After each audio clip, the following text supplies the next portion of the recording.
I would like to welcome a friend from Berlin, or from Germany at least. Ingo Rübe is our next speaker.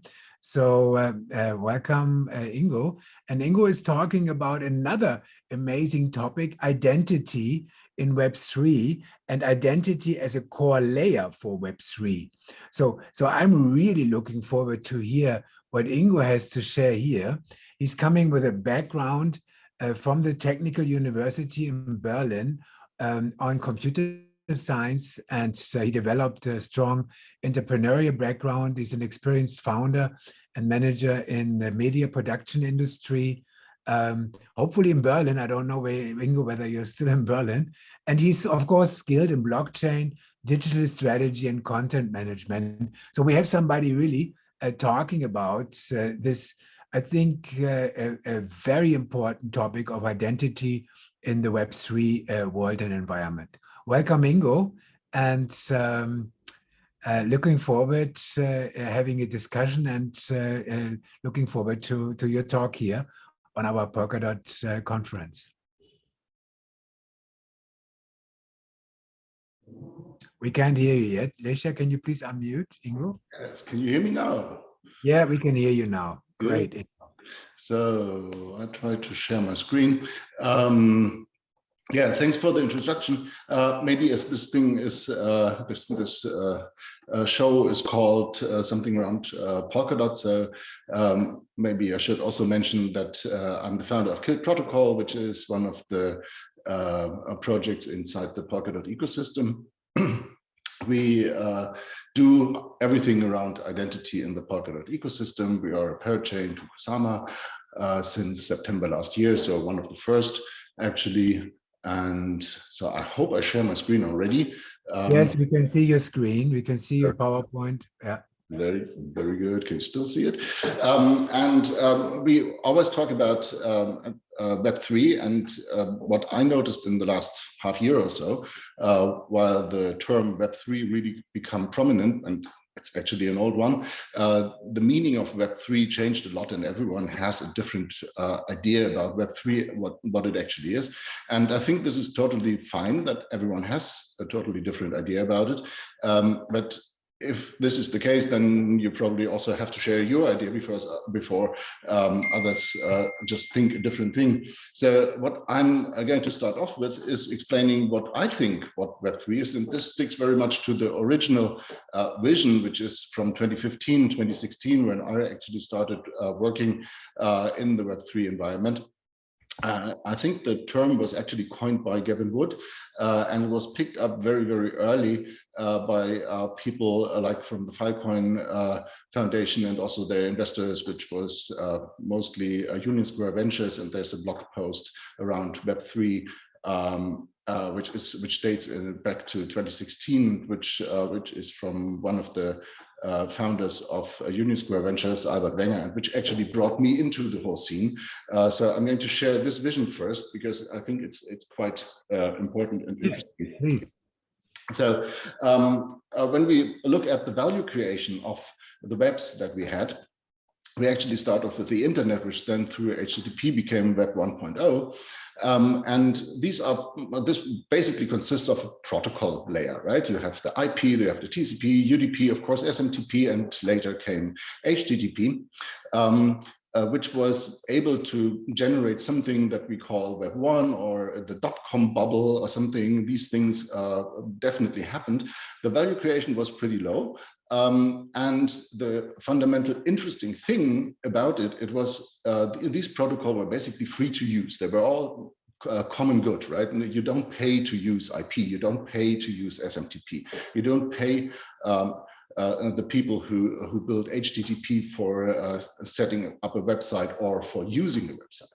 So this protocol level that we had in the early days of the internet was actually a fundament where people could build their great ideas on. It was totally uncontrolled, or almost totally uncontrolled, and it was like the green field where everyone could build something on. But this did not generate very much value in the first 25 years. And then some bright people came to the idea to build an application level on top of that. And this is what happened since 2004, I would say. And what people did is that they actually looked at the bare necessities of people in an internet and said, let's make a service out of that, or let's make many services out of that. So we have seen things like search, which is dominated by Google these days. We have seen like storage, because people want to store their files somewhere in the internet, which is now dominated by Amazon Web Services. We have online communities, which is dominated by Facebook and all their Meta friends. We have payment, which was necessary because you wanted to make e-commerce. Payment is dominated by PayPal and those people. E-commerce was first dominated, I think, a lot by eBay, and then also went into the Amazon direction. Computation is also Amazon, and so on and so on. So there are some basic necessities which people have when they start acting in an environment like the internet. And as the protocol level couldn't deliver it, of course, because the protocol level is rather stupid, right? It can send a data package from A to B. When it is IP, it can send a data package from a web server to your browser when it is HTTP, but this is basically it. It can send an email, but it cannot make e-commerce, right? You need an application level on top of that to make e-commerce. And also search is not an inherent part of the protocol level, of course. It is something which happens on the application level. So what nobody actually had in the mind, and where everyone was really a little bit surprised, actually it shouldn't have been a surprise, but it happened that many of these services in their field actually became monopolies. Why does that work? This is actually simple game theory. It's called shelling points. So imagine, explaining what a shelling point is. Imagine that we all agree that we meet in Paris tomorrow afternoon at 3 o'clock, but we forgot to agree on where we actually meet. So everybody's now on their planes and has to think of, whoa, where shall I go? Where is the biggest probability that I meet the other people? Then we would probably all go to the Eiffel Tower and then meet there. So it's automatic. We don't even have to agree. If we say Paris, then we meet in the Eiffel Tower if we haven't agreed to meet somewhere else. And the same thing happens in economy, unfortunately. When we think search, we first think Google. Of course, we go to Google, right? And when you have, as a company, reached the point that you are a shelling point, then you are a monopoly in this field automatically. And this, unfortunately, happened very much in the internet, which led to things which we didn't want in the internet, because we have a concentration of power with just a handful of companies, actually. And we can't get rid of them anymore because it is not possible to compete against them. Because when I go to venture capitalists and say, I have a much greater idea for search in the internet than Google has, then the venture capitalist is going to ask me, okay, and how do you kick Google out of the market then? Which is basically not possible, right? And this is why we say, okay, if we want to work against this concentration, we have to do something. And what we hear from the politicians all the time is, yeah, we try to sue Google. Yeah, sue Google for about 1 billion. They're just going to laugh about it. So it's basically not going to happen. And also smashing Facebook, like we hear from time to time. These things, just if they happen, then they happen like maybe in 10 years. And the only thing that we will generate with it is that the shelling point goes away, but people will look for the next shelling point. So the new shelling point will be there. It will not be any better than Facebook. So I think we can't solve this thing on the policy side, and we can't solve it on the legal side. And apparently we can't solve it on the economic side. So the only possibility to actually solve this problem is on the technological side. And this is the original idea of the Web3. We said, if there's a huge application layer and we want to get basic necessities to be non-monopolistic, but rather in a way that they are common good, then we have to build those things as common good. We have to build them on the protocol level. So we have to extend the protocol level in a way that it is bigger and that it holds not only the small, thin protocols like IP and HTTP, but also bigger protocols which can manage like things like ownership, like identity, like payment, like storage, like computations, which is the basic necessities of people living in a digital world. So why can we do this in 2016 and we couldn't do it in 2004? The reason is we didn't have blockchains. So with blockchains, these things become possible. Why do they become possible? Because we can now link the usership of a service with the ownership of a service. If you use Bitcoin instead of PayPal, then you have to have Bitcoins for paying the service fees. If you use Filecoin, for example, for your data storage, you need to pay in Filecoin. So that makes you automatically the owner of the system. This is a little bit like you would have to pay your Amazon Web Services bill with Amazon Web Services stocks, which will never happen, right? So the ownership of the protocol and the usership of the protocol just work together. And this makes it a little bit more democratic, actually, and a new type of business model, which basically wasn't possible before we had blockchains. So in 2016, a lot of companies actually started building basically on bare metal, these blockchains in different ways, and some of them are already there. So I don't see a lot in computation ready, but I see a lot in identity ready, which is the protocol I'm coming from. And we see a lot of ownership things, blockchains which enable, for example, NFTs. We see payment already, we see storage already in Filecoin. So there's a lot of Web3 companies which followed this direction. I think I would say there's probably a couple of hundred companies out there who are building on this protocol level and building things which can become or are already common good, and which can be used then by people who build applications on top of them. So for example, for IPFS and Filecoin, we see Pinata, right? So Pinata is a decentralized application which uses the underlying infrastructure which came through us through the Web3 and start building businesses on top of that. So I'm not saying that we are not building new monopolies up there in the dApp direction. This is totally possible, but they will not be in the direction where we have bare necessities, right? The bare necessities will be in the protocol level, while the business actually moves on the dApp level. And that is actually very, very good news, because we are going to extend the value creation a lot more again. It's not like we take away the Web 2 and kill the Web 2. The Web 2 will still exist, right? I don't see any valid competition against Facebook today. Maybe that comes in 2 years or so. But the Web 2 is not going to die, just as the Web 1 never died. Web 1 applications are still there. It's just going on top of that. So the new revolution, which is our evolution, which is now happening, is going to extend the value creation of the digital world by far, because it is now so easy to build applications on top of this much broader protocol layer, because you don't have to think about these things and you don't have to buy them from others, making them more powerful. Actually, what you do is just you use a huge piece of infrastructure, which unfortunately took ages to build. I personally thought we were ready in 2018. You saw most of the protocols actually coming out in 2021 and is still working on it. And now we are in the stage where we are moving into the dApps and people starting to build the dApps.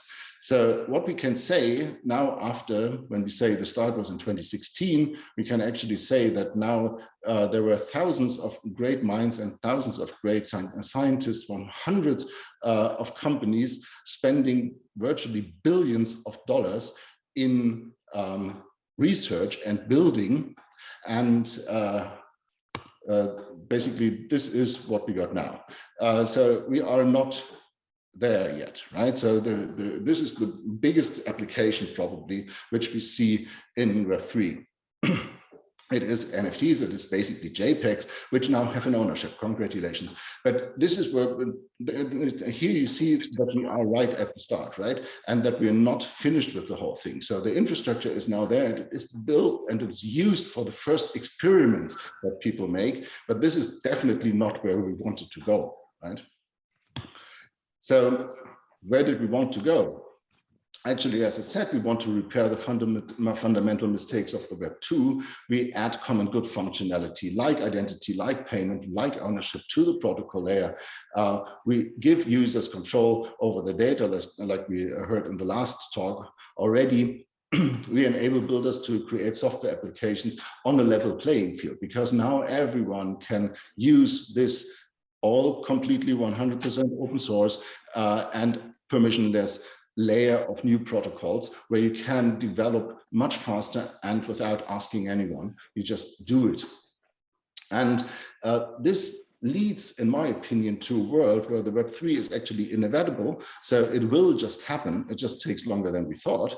And there's no return. Because the Web3 applications protect the data, are in the end more user-friendly than the Web2 applications. This means that many Web3, that many Web2 applications will actually be replaced by Web3 applications. Of course, not all of them. And now we have the infrastructure, and it is now time to build the applications. So this is basically my small talk or take on what is actually Web3. So now let's dig a little bit deeper and focus on what is identity, or what is digital identity. So this is the field where we have been working on since basically 2016. So identity, and I think this is the most important concept to understand, actually always consists of two things. Identity is not your passport, right? So an identity always starts with an identifier. That could be in the physical world, for example, your face, your signature, or your fingerprint. So you already see these things are in the digital world totally, in the physical world totally decentralized, because no one gave me my face. I did it myself. And the same applies to every human being. So this is absolutely decentralized, and an identifier is not given to you by any institution. It is self-made. And when we talk about identifiers in the digital world, then we have to take care that they are self-made. They cannot come from some central institution or be held by a central institution, like it is, for example, in protocols, small criticism, like X509. So it has to be decentralized, has to be made on my own computer by myself. And then when you have an identifier, like a face, then you can start with credentials. Credentials are issued by trusted entities. Think of your passport, think of your university degree, think of your library card. These are physical things which are issued by your library, your university, your passport. They somehow have a link always to one of your identifiers. So for example, your passport has a picture of you, of your face on the passport, and they're issued by trusted entities, and they are owned by you. So you have your passport, you decide when to show your passport, where to show your passport, for what reason to show your passport. So, and all the credentials you have together with your identifiers are your identity, because they say, in my case, they say, I'm a male person from Europe, which has a university degree in computer science, and which is also able to drive a car, and which has a card for the public library and stuff like that. So this is my identity, which is growing through my my credentials. And this is one thing which was totally broken in the Web 2, because the identity in the Web 2 was basically in Facebook. They had your identifier, which is your passport, your password, and your username, and they hold all your credentials, which are the data how you behave on Facebook. And then if you want to enter a new service. You hit a button, say connect with Facebook, and then this service discusses with Facebook about you. You are not even part of this conversation, right? So this is what we don't want. So in the digital world, we actually took a step back in liberty terms from the physical world. And this is what we have to repair, and this is what we have to repair in the Web3, and this is what we are working on, and which we have, I think, solved in a very, very nice way. We solved that with DIDs and verifiable credentials. So DIDs and verifiable credentials are nothing that we thought of and now trying to push out into the world. This is actually a lot of research work which was has been done by more than 300 companies together in the Decentralized Identity Foundation, DIF, which was founded in 2016, where not only small companies like ours or blockchain companies are part of, but also companies like IBM and Microsoft are part of this organization. And the goal of the thing was that we sit together with hundreds of scientists and define a common base how we can be interoperable, because interoperability is key to success here. Because if you want to compete in digital identity against things like X509, which is greatly appreciated by some governments, or Facebook, which is totally centralized, then you cannot do it as a small company. You can't even do it if you're IBM. You have to work together, and you have to be compatible with each other. So we said, okay, let's define how a decentralized identifier actually looks in the digital world, and how a verifiable credential actually looks and works in the digital world, and then define that together, and we all stick to these definitions. And then we were lucky enough to find the W3C, the World Wide Web Consortium, which is the organization which also standardizes things like HTML and HTTP, to be the standardizing body for us. And they, in 2021, so last year, finally standardized these things, and now we can start working with them. So this is what we implement. How does it work? So first of all, the decentralized identity is managed by public permissionless blockchains. In our case, it is possible to also have DIDs in centralized systems, which produces a whole world of other use cases, which I'm not talking about today.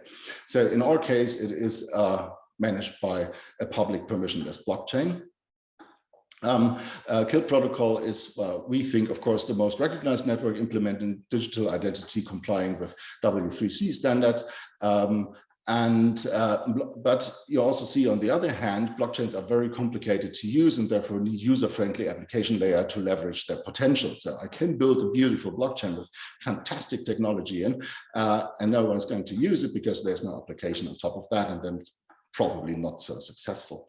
What we do is that we have founded another company which is called BTE, that builds applications for the creation, management, and verification of DIDs. We utilize, or BTE uses, the KILT SDK to build decentralized applications. So this application layer on top of it, which are more cost effective than existing Web2 applications, which is very important, especially for the enterprise sector. We provide more privacy than existing Web2 applications, which is most important for people, actually, are more secure, which is again important for enterprise sector, and are more flexible and user-friendly than existing Web2 applications. And we think that we will be able to build some which will be able to replace existing Web2 applications now. As I said, the KILT network is already live. You can use it. Everyone can build their applications. Of course, you can start competing against the BTE now and build even better applications in the same field. So this is now totally open again. We are back at where we started, right? We are back at the times where we had the Web 1 and where it was a totally open and free system. So we are not going to hinder anyone to build any type of applications. We can't. It's a fully decentralized network now. We don't have KILT protocol under our control anymore. It is now fully controlled by the community. Still, I'm going to give you one example, because I think it's important that we see even the small successes that have been made now on the application layer, other than, of course, building great NFTs, where we can see that Web3 actually beats Web2 in applications. And one of the things that we have built is DidSign, which is basically the Web3 version of DocuSign. So when you use DocuSign, it's sometimes, for me, it's a little bit of a strange feeling. So as a company, I want someone to sign a contract, and then I put this on DocuSign. Of course, I have to pay for it. Unfortunately, then the first thing I have to do with the document, I have to upload it to a server where I don't really know where it stands and who controls it. So that is a strange feeling, especially if there's classified information in that.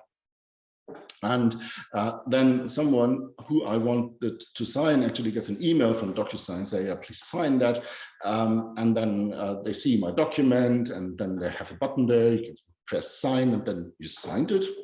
I didn't really sign it, but it's signed then in a way, and then it is stored again in a signed way on the server where I don't know where it stands. And so this is kind of a strange feeling, right? Because the only thing that was actually a little bit verified is that it was sent to the right email address.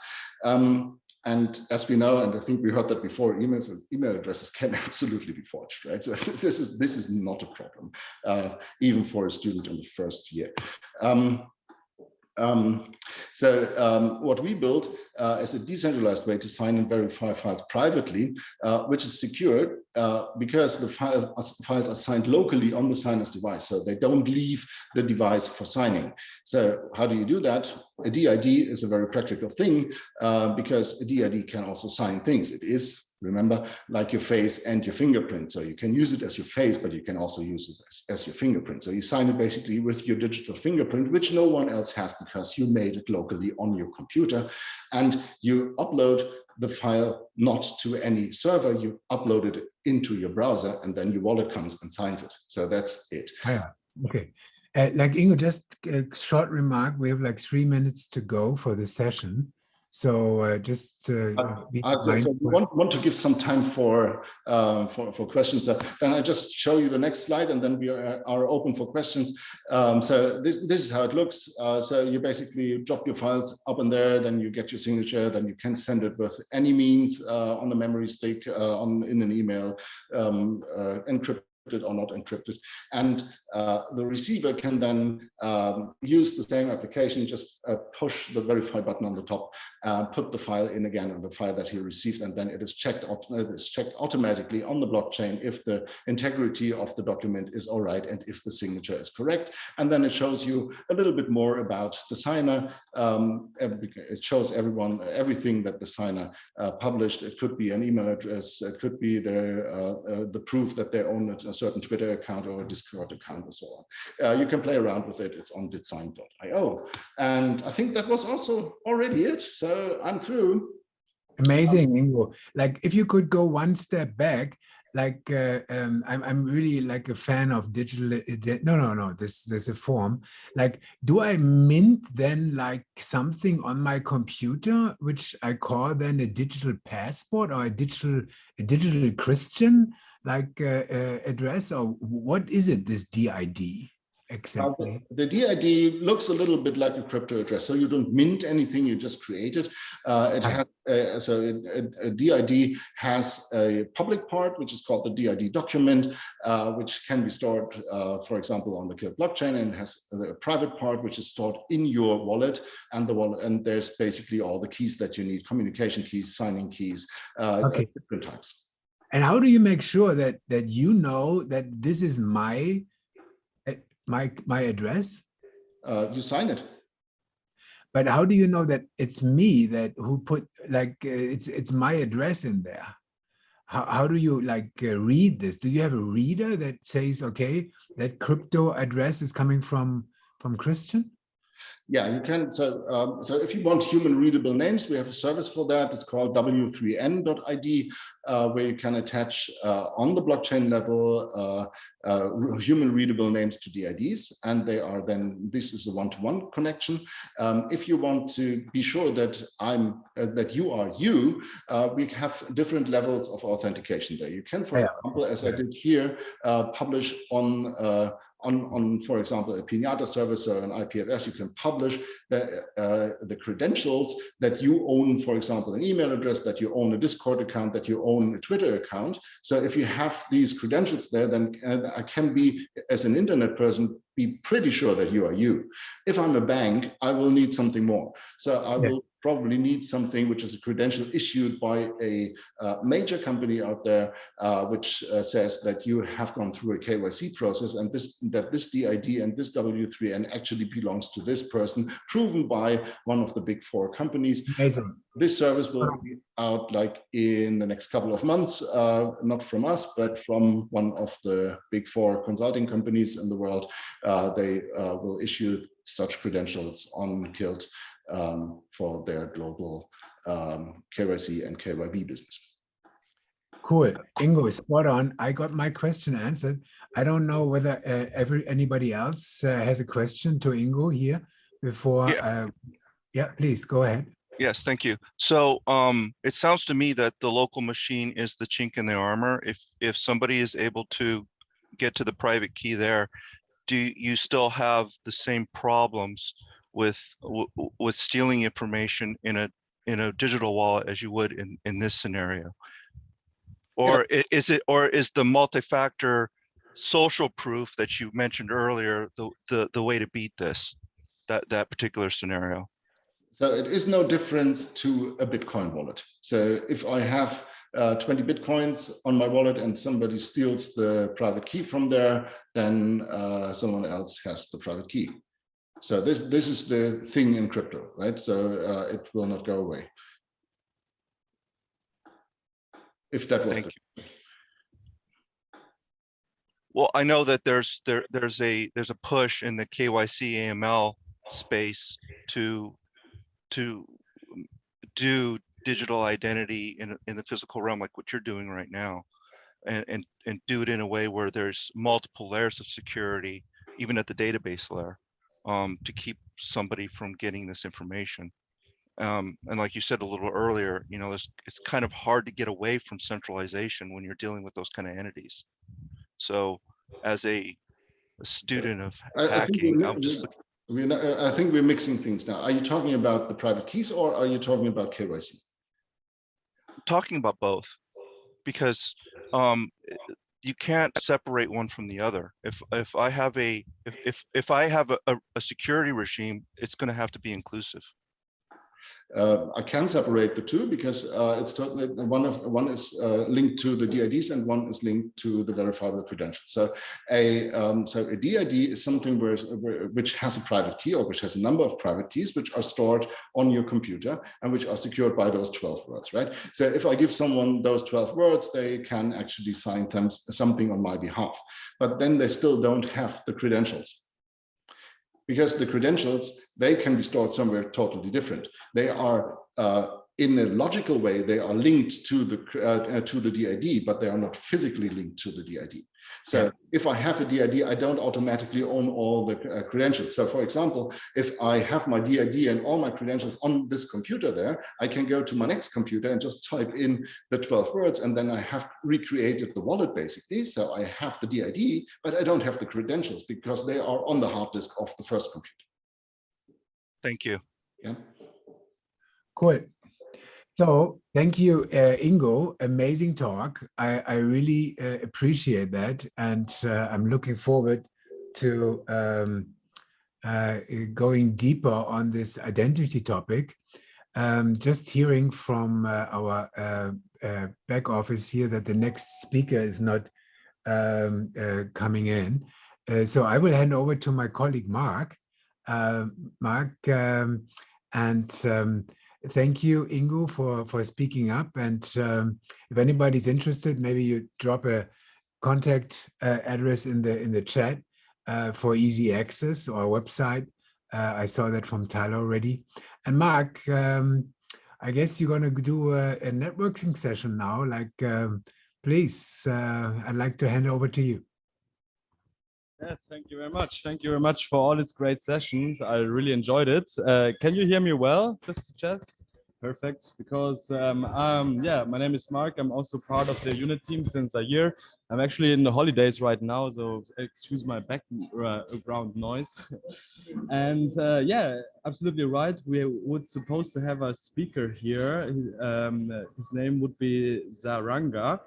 And he wanted to talk about how Web3 is revolutionizing today's era. But since he is unfortunately not here, I would like to open up the round for some networking, or even we can even further discuss the topics we were talking about. I think Ingo, maybe there were still some questions to your sessions, and yeah, we can talk about everything you want and also connect a little bit. If there are more questions, I'm here. I didn't really get the part with the credentials. Like, what document in your case would be? You said it will be in the hard disk, but what exactly is it? Maybe I missed that part. Yeah, so I can maybe simply explain it. So you can explain it very nicely with a driver's license, actually. So in the physical world, a driver's license is exactly what we call a credential. It is somehow linked with a picture to your identifier, and it is issued by a trusted entity, which is probably the driver's license department, and it is held by the holder, which is you.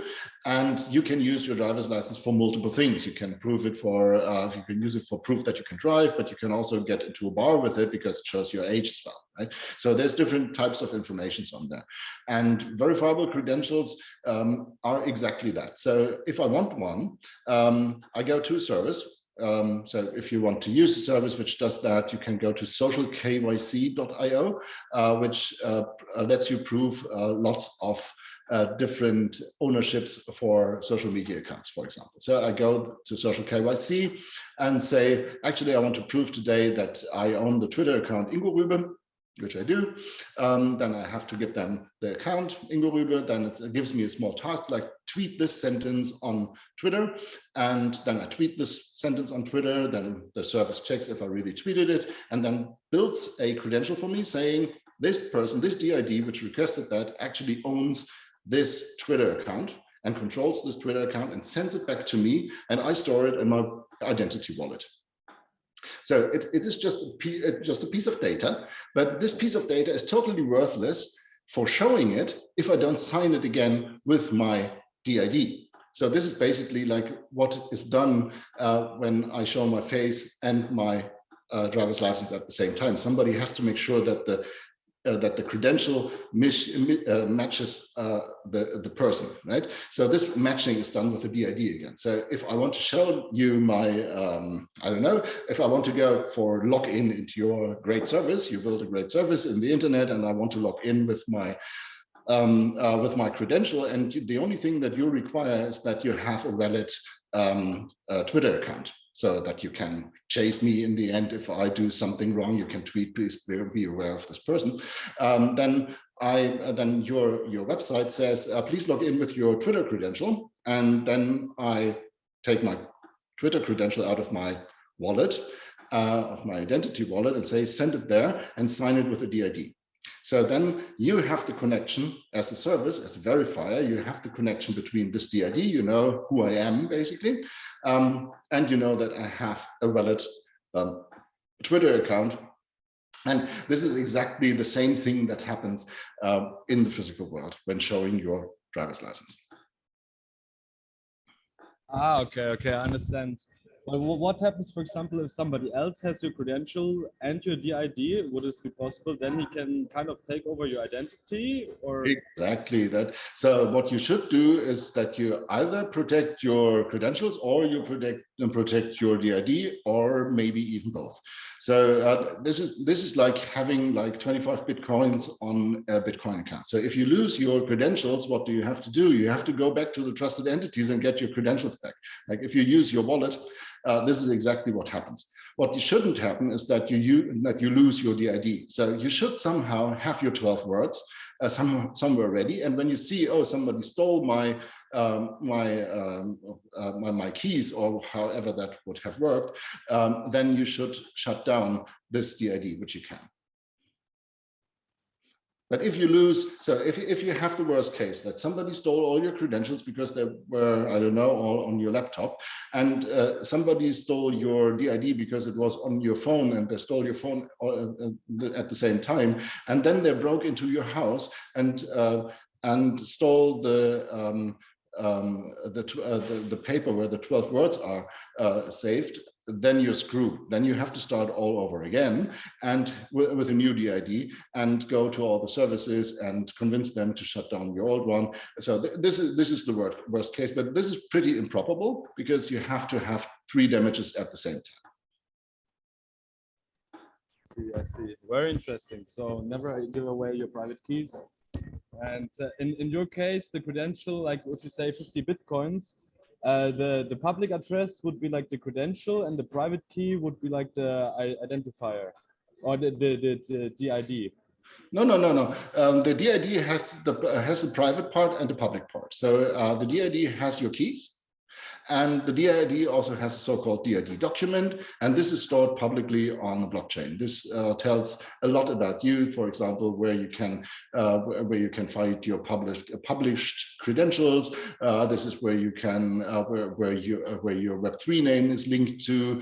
It shows your service endpoints, which you can choose to open up, where your website probably, or some communication channel where you are always available, and stuff like that. So it's a very, very powerful scenario, the DID alone. So this has the public part and the private part. The credentials are things that you hold in your wallet, nothing else, and that you share from time to time, and that if you that you can also publish if you choose to. But you can also depublish, of course. So if I publish my so I can show you that. Maybe can I share again? I don't know if I'm allowed here. So for example, this is a very, very small service. How do I get out of this presentation mode here? Not at all. Okay. So if you go here, and I have to start the presentation mode again. So do you see a browser now? Yes, we can see it. We have a small service here called w3n.id, and if I have a DID, and if I have also connected this to a name, then I can basically put the name in here, so you can use that at your computer as well. So if I put in Ingo here, what is done by the service, it looks up via RPC calls on the Kilt blockchain, which DID is behind that, and here we see my DID.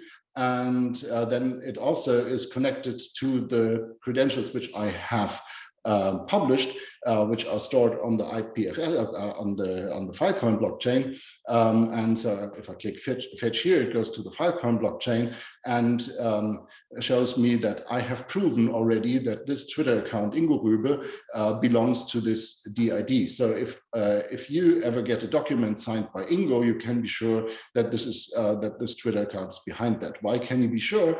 Because it was proven by or attested by this company here, Social KYC, and then you can also go to Social KYC and check this, and this is the application I was talking about before. So if I connect this to a wallet, then it shows me that I have a choice of all these accounts which I can prove there, and this is an automated process. So if I actually prove that I have this Twitter account, then this thing is going to issue a credential to me. Okay, hey, Ingo, I got a question. If I were a bank with my own digital wallet app, like many of them have now, and wanted to expose my service to Kilt, what would be required of me? Basically, a little bit of programming skills. That's it. So that's the only thing. So there's you would build it on top of the Kilt SDK. So what? Of course, we're talking with banks, and so the scenario is basically that banks apparently sit together and say, actually, it would be cool if one KYC for bank A would also be valid for bank B because that's customer friendly. And then they say, where's the technology for that? And then they look around, and then at some point they come to Kilt, and then they call us and say, hey, we would like to use Kilt. And then we say, congratulations, we really like your idea. And if you need any help, then please reach out to us. If your devs are stuck, we have dev relations, and then we link them up with the dev relations people and open a Slack channel together, and then they are helped out, and then they build their thing. Okay. So there's no contract between us and the bank. Right. Thank you. And in your example, when somebody attests like your credentials and your DID, this would be like, for example, the report from the police with the driving license and your face saying that this is right, and like just an example that it's verified somehow, that can be trusted. Exactly, and then of course it always depends on the trust of the issuer, right? So if for example the driver's license department issues a driver's license to me, then this is trusted by a lot of policemen out there. If I issue a driver's license to you, then this will probably not be trusted by anyone. Right? So the trust is still there. The trust is like it's blockchains can't replace trust, right? They just produce additional truth. So they produce the truth that this thing was actually issued by this entity and actually belongs to this person. This is what blockchains can do. You cannot build the trust on the blockchain. The trust is happening in the real world, and it will never go away from the real world because it's an economical thing. So if I open a service today and I choose to attest who's a nice person and who's not, then you may go to me and say, actually, I think I'm a nice person, please check me. And then I would check you, make some background checks. You would probably pay me for that, for the effort. And then I would issue you this credential. But if I then see, wow, this is a great business model, and it would be even greater if I don't make background checks, then I would probably start issuing those credentials to people who are not nice persons. And that would be something which the verifiers would notice pretty soon. And then my credential wouldn't be verified anymore, and it would be useless, and no one was going to buy it anymore. So I would go bankrupt with my great business idea. And this is how trust and economy works in the real world. And the same thing is there for the digital world. It does not change. Right, great. And what other use cases could you do like with this technology? Like, okay, so social media is one thing, but do you have like other real world examples, or probably not? So you can do a lot of things with that apparently. So it's not. I was discussing with a European football league yesterday, who wants which starts to build things for fans basically. Credentials like you have been visiting this game and this game and this game, and now you're an OG of the football and stuff like that. Then we're talking with hospitals which want to use especially the DITSign application for timestamping on a blockchain certain findings that they have in research, because when you are a researcher, then you make a finding from time to time, but this is not automatically published in a scientific paper. Then you have to collect like 25 of them, and then you make a paper out of it, and then you publish that. And in the meantime, it may happen that someone else has one of your findings as well, and then you are in trouble because they say, no, I did this before, and you want to get rid of that. So you need the findings being documented and put on the blockchain. Then we have publishers which say, actually, we want to know about video content that we received, that it was not somehow changed in somewhere in between. So we need the integrity of the documents, and we need it signed by the original videographer and stuff like that. So this is use case. So there's thousands of use cases basically out there that goes to, I don't know, car selling, and and it's thousands of different users. So this is really, this is how you build it, right? If you want to build something in Web3 and you want to build a protocol, you don't think about an application. You think about make it as broad and as useful as possible so that people on top of that can build great applications and become rich with that. That's the idea. So we're building something where other people shall build on and then charge customers for that. We are just— Hey, Mark, that was a great question, Mark. Just following up on that. I'm trolling your website looking for actual use cases that have been deployed in the field. I'm not finding any. Are they in your media blog, or are they somewhere else? When you look at, for example, so I think I showed a couple already. So social KYC is deployed on Kilt, DitSign is developed on Kilt, W3N is developed on Kilt. So we don't actually, I don't think that we have a page where we show like success stories or so. Maybe you should have. Yeah, I will talk to the people. Great.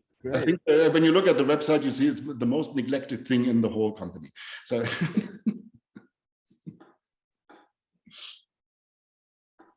really nice. Yeah, I think that's all from my side. Are there any other questions from the audience? I mean, yeah. If you want, you can also, of course, share your contact here in the chat if you haven't done so people can reach out to you if they have like any more questions.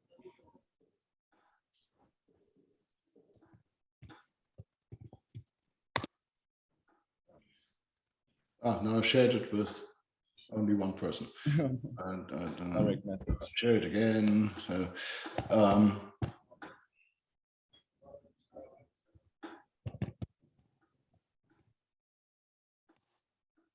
now I shared it with everyone. All right. So if there's no other questions. Yeah, maybe what do you think, like in general, of the Web3 approach compared to Web2? I think you touched on it on some points. Is there something interesting you want to share, like, or maybe summarize once again? Where do you see the advantages? I think the advantages are pretty clear. It's from an economical perspective, it's just the new boost for building for easier building applications. It is democratizing a lot of the web because it is working against the big monopolies by making these functionalities the bare necessities of a digital person common good, which is absolutely necessary to get out of this stuck thing, which is the Web 2. So the thing where I'm a little bit like surprised is that it took so long. So all the ideas are pretty old, I'm not an exception. We also thought when we started the building on Kilt in January 2018, we were actually thinking that we were probably in 2019 we would be finished. That was not the case. So we actually went live in 2021. In September, not in January. So it took extremely long. It is extremely complicated to build these things because you have to build them absolutely stable because they're blockchains. You can't really, or you don't want to, or you shouldn't like stop them and start them again. That wouldn't be nice for the people who have the coins. So you have to be extremely careful what you build and also the technology behind that, and thinking about the how complicated it is to implement DIDs and verifiable credentials while they are still being standardized is almost impossible. So that was a huge hurdle to overcome, and it took lots of time and lots of money to build these things, but now they're working, and I think we can be pretty proud of it. Yes, definitely. And for identifier, what can it be like? It can be your face, it can be your finger, it can maybe your eye sensor, maybe the DNA, or what else would you know? Like, that's all physical world. In the digital world, all this conveys together in the DID. So this is the decentralized identifier which we use and which probably everyone will use in the future because it has a very broad backing of industry already. So said 300 companies sitting together defining these things, the W3C standardizing these things. This is not going to go away again, right? So and there's too much work in there. And if you look at things like when two blockchain people sit together for a night and have some beers, then what comes out is the soul-bound token, which just covers like 5% of the whole thing. But I mean, it's nice, but it just covers like 5% of what DIDs and VCs are, and they didn't even know about these things. And this is sometimes the arrogance that comes from the blockchain, which says with us it's all totally different and we decide everything new. We shouldn't. We should work together with the real world actually and define standards together, and then we can be successful. And because they are taking the processes which sometimes take 4 years, which is very annoying to me, but it is actually necessary because there's so many ideas and so many stakeholders in that, and they all have to have a word in how these standards should actually look like. And what comes out of that then is actually usable for every use case, which is pretty nice, other than that's just working on Ethereum. So it shouldn't be like that. Have a great day. Thank you. Have a great day. Thank you very much, Ingo. It has been a pleasure. Very interesting talk. We learned a lot. Thank you very much for me, and have a very nice conference. Bye-bye. Thank you. We'll do so. Bye. Bye-bye.